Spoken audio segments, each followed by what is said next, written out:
এই গান বেজে ওঠা মানেই শিশুদের মুখে হাসি, মায়েদের মনে প্রশান্তি। গানটি শিশু মনে এক জাদুকরী প্রভাব রেখে চলেছে প্রায় এক দশক ধরে। প্রকাশের পর থেকে বিশ্বব্যাপী সবচেয়ে ভাইরাল এবং শিশুদের প্রিয় এই গানের ভিউ 1500 কোটি ছাড়িয়েছে, যেখানে বিশ্বের মোট জনসংখ্যা 900 কোটির ঘরে। 2 মিনিট 17 সেকেন্ডের এই গানের সাবলীল ভাষা, শব্দের পুনরাবৃত্তি এবং সহজ সুরের কারণে শিশুদের কাছে এত বেশি জনপ্রিয় বলে মনে করেন বিশেষজ্ঞরা। তাছাড়া শিশুদের প্রাথমিক ভাষা বিকাশে সাহায্য করে এবং নাচের আগ্রহ জন্মায় বলেও মনে করেন অভিভাবকরা।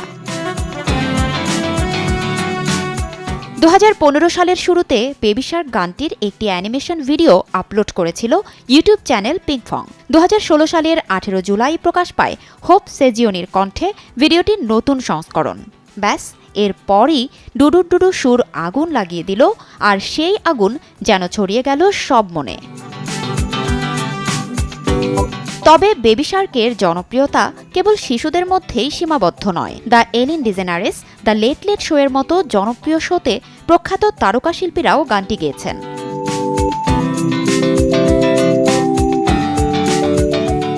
গানটির সংস্করণের সঙ্গে সঙ্গে যেন পাল্লা দিয়ে বাড়ছে এর রেকর্ড সংখ্যাও। 2020 সালের নভেম্বরেই গিনেস ওয়ার্ল্ড রেকর্ডে নাম তোলার পাশাপাশি বিলবোর্ড হট 100 এর তালিকায় জায়গা করে নেয় তুমুল জনপ্রিয় বেবি শার্ক ডান্স ভিডিওটি। এ যেন গোটা পৃথিবীর শিশুদের কান্না বন্ধের এক জাদুকরী ঔষধ। কেবল দশকের ঘরেই নয়, হয়তো যুগের পর যুগ জনপ্রিয়তার শীর্ষে থেকে বিশ্বসঙ্গীতে হয়ে থাকবে এক অপার বিস্ময়। ফারজানা লিনা, সময় সংবাদ।